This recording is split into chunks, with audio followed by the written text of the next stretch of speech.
Welcome back, beautiful tri-state area. You're listening to A Moment of Xen right here on 710 WOR, the voice of New York, iHeartRadio. I'm your host, Zen Sams.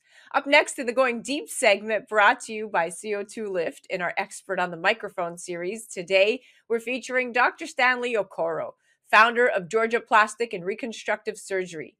He's a double board-certified surgeon, also known as the Bowtie Plastic Surgeon. He's also quite the humanitarian, dedicated to advancing the field of plastic and reconstructive surgery, all while advocating for healthcare access and equity worldwide, particularly in underserved communities, providing life changing surgical care to individuals in need around the world. He's going to join me today to chat all about popular procedures for patients of color and how CO2 lift and carboxytherapy are at the heart of it all. Welcoming now to the show is the amazing Dr. Stanley Okoro. Welcome, superstar. Thank you, Zen. Thank you very much for that wonderful introduction. Reciting all of your accolades makes me feel like I'm in the presence of greatness. You've accomplished so much, my friend. Thank you. Thank you very much. It's by the grace of God. By the grace of God, always. Amen. Now, before we dive into the expert medical talk, I want to first chat about something I saw on your practice's website. It said a plastic surgeon should not apply a European quote unquote standard of beauty to every patient. Most patients prefer to maintain their ethnic identity, which That I is think is so important to note since for centuries, societal standards of beauty have favored European features, which have subsequently excluded and, more importantly, marginalized every other ethnicity. We have to point that out with differing features and force these groups to feel social pressure to change themselves despite their background. Now, in the US, the term ethnic plastic surgery typically refers to cosmetic plastic surgery in Black, Hispanic, and Asian people. Now, Dr. Okoro, when treating these patients in your practice, how do you navigate the balance between enhancing a patient's natural features and meeting the aesthetic goals they have, especially when popular beauty standards may differ? our goal is to make them love the skin they're in. You know, it's about individualized care. As you say, we see a lot of African American patients, some Asians, some Hispanics. Our goal is to let me make you the better version of you. I don't want you to look European or anywhere else or any other standards in plastic surgery. This is about you, not about somebody else. There are some people that want to look like other people, but majority of our patients want to look like them, only better. I couldn't agree more. And to piggyback off of what you're saying, backed by statistics, according to the American Society of Plastic Surgeons, more than 5 million cosmetic plastic surgery procedures were performed on ethnic patients in 2020, and 32% of all cosmetic plastic surgery patients were either Asian, Black, or Hispanic. Now, that's an increase of almost 2 million from the decade prior.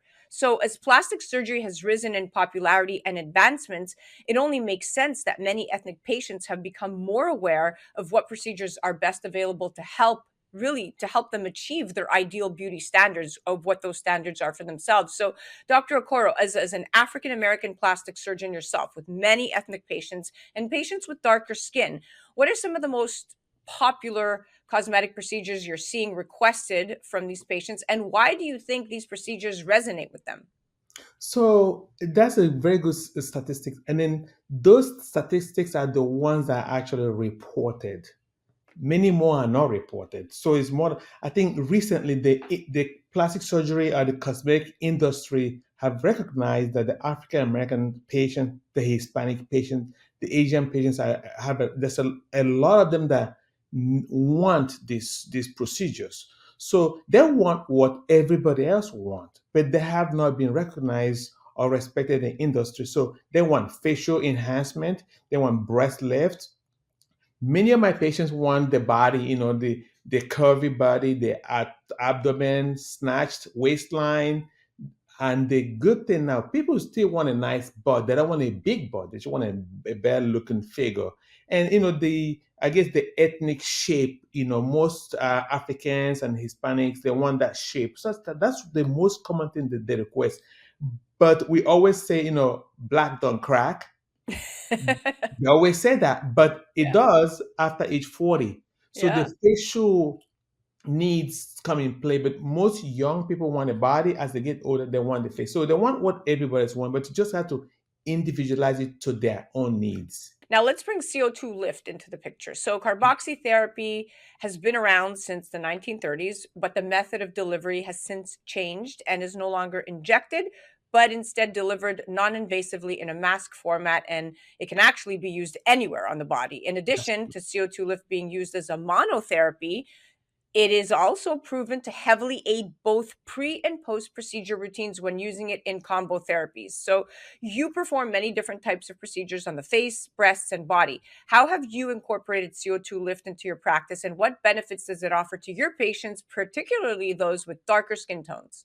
So what? So let me kind of explain what CO2 lift is, because many people may not understand what that is. Okay, essentially, what it does is it increases oxygen to your tissue, your skin. So it makes sense when you do any kind of procedure, you want it to heal, you want it to look better. So when you put the mask on, it forces your body to release oxygen into those tissues. That's like the topical hyperbaric oxygen to your skin. So I incorporate it onto all my facial procedure, facelift.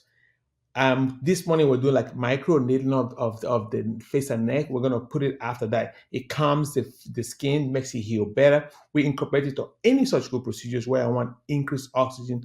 This morning we're also doing hair transplant. I'm gonna put it on the area where we remove the hair, so that area can heal really well. So CO2 lift is amazing. I put it on face, breast, and body. Love that endorsement. Very authentic, very true, very well informed. It's about oxygen. It's It's about about oxygen. oxygen. You If you don't can't, have the oxygen, science is the science. that science, I mean, is we breathe oxygen and we take it for granted. So if you have enough oxygen anyway, it's gonna look good and it's gonna heal good.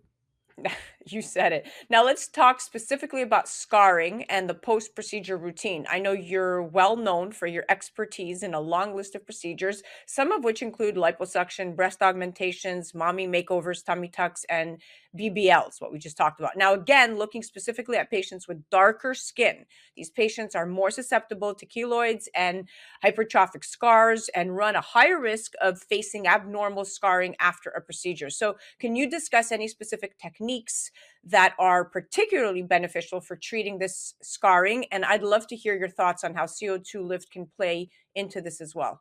The most important thing is how you handle the tissue. I've always said the skin of color skin cannot take a joke. If you traumatize it, it doesn't heal well. So we manage the scar from the time of the procedure. We handle the skin very carefully not to traumatize it. That's number one. If we're doing surgical procedure, we use special sutures that reduce tension so it doesn't heal bad or respond bad. Number three, post-operative management is the key. So we again, oxygen is everything. So once we handle the tissue well, we close it well with special sutures that will reduce tension. We put CO2 lift on it so you have enough oxygen to heal well.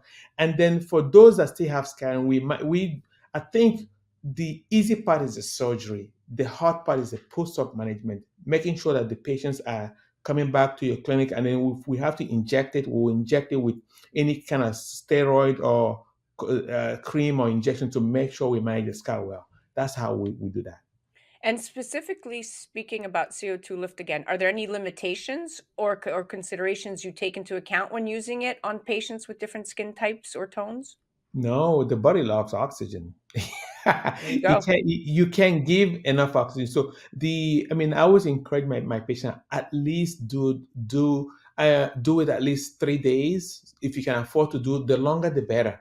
Now let's switch gears and talk about hair transplants again. I know you were actually the first medical practice in Georgia to offer Smart Graft, which is the latest and most advanced follicular unit extraction hair restoration system for That's both right. men and women. So you're clearly at the top of your game when it comes to this procedure. Now, millions of people of varying ethnicities suffer from hair loss and are great candidates for a hair transplant. But when it comes specifically at African American hair, in your expert opinion, how do hair transplant procedures for African American patients differ? And what do you suggest for post operative care to really ensure the best possible results? That's a awesome question. So first of all, there's some significant differences in how we care about our hair. As you know, a lot of African American women, especially, they do braids, and the braids pull their hair out over time. So I don't recommend a long time braids. We call that traction alopecia around the front hairline. So a lot of them wear wigs and things like that, kind of not good for the hair. Okay, so they need, and then the African hair is coily, so we have to, the way we harvest the graft, we have to follow the curves of the hair so that we don't traumatize them when we put the hair back in. So this morning we're doing smart graft. Now, after we harvest the hair, we want the donor site area where we remove the hair from, we also want it to heal very well. So after that, we're going to put CO2 lift on it to increase oxygen so it will heal very well. When it heals, there will be no evidence that we were there. That's the whole idea. Like, we don't want anybody to know. We don't cut people. We harvest the hair individually. That's the follicular unit extraction you're talking about, because people Yeah. may not know the differences. So CO2 lift is actually plays a significant role in hair transplant, and then also for hair growth. Incredible how many use cases this is applicable to, and more importantly, in combo therapies, like you said, pre and post procedure. CO2 lift truly is game changing. Now, you're also known for your humanitarian efforts, and we have about a minute left, and your advocacy work, specifically in the realm of healthcare unity, and have traveled around the globe to provide life changing medical care to the underserved. You even served as the president and executive director of Georgia Plastic Foundation, which is a nonprofit, charitable, and non governmental organization that provides free healthcare, scholarships, computer literacy, and youth and women empowerment to underprivileged individuals. Again, fascinating organization.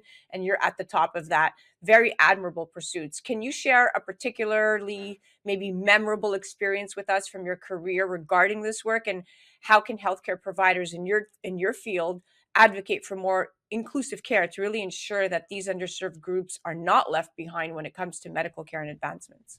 Yeah, that care is very dear and here to my heart. I like to give back. I think everyone should give back. You take from the society, you gotta give back to the society. It's a full circle of life.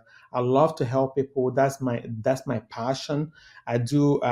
As you said, we travel all around the world providing free surgical care. The Georgia Plastic Foundation is a foundation that we founded at Georgia Plastic. About 5 to 10% of our gross income goes to care, giving back to the society. We do all kinds of surgery.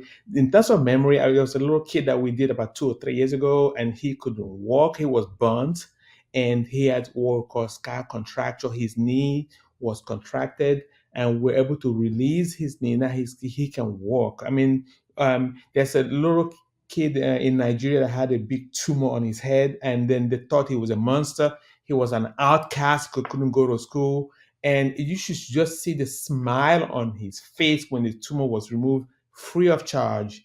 And that's just giving back. It just make when you help people, you feel good about yourself. I love helping people.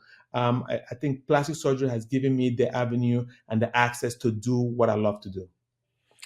I just got chills. I just envisioned this little boy smile, and it brought a lot of Priceless, warmth priceless. to my heart. Yeah, that's amazing. Well, that was the end of an incredible interview. Thank you so much for being open, transparent, full of education and knowledge, and gracing us with all of this information, because knowledge is power. Thank you very much for the opportunity to share my experience. Thank you. That was our Going Deep segment, brought to you by CO2 Lift, and that was the incredible Dr. Stanley Okoro. Definitely head to GeorgiaPlastic.com to check out his practice, and check him out on the gram at GeorgiaPlastic and at Dr. Okoro. You're listening to A Moment of Zen right here on 710 WOR, the voice of New York, iHeartRadio. We'll be right back after this. A Moment of Zen is brought to you by CO2 Lift. As we age, our skin loses moisture and elasticity, causing wrinkled skin. You can reverse this aging process with CO2 Lift. CO2 Lift utilizes the powerful benefits of carbon dioxide to lift, tighten, and regenerate your skin. This simple, painless at-home carboxytherapy treatment is scientifically proven to reverse the aging process. You will see reduction in wrinkles, increase in luminosity, and improve pigmentation, sagging, skin tone, and radiance. For more information or to order CO2 Lift, ask your skincare professional or go to co2lift.com.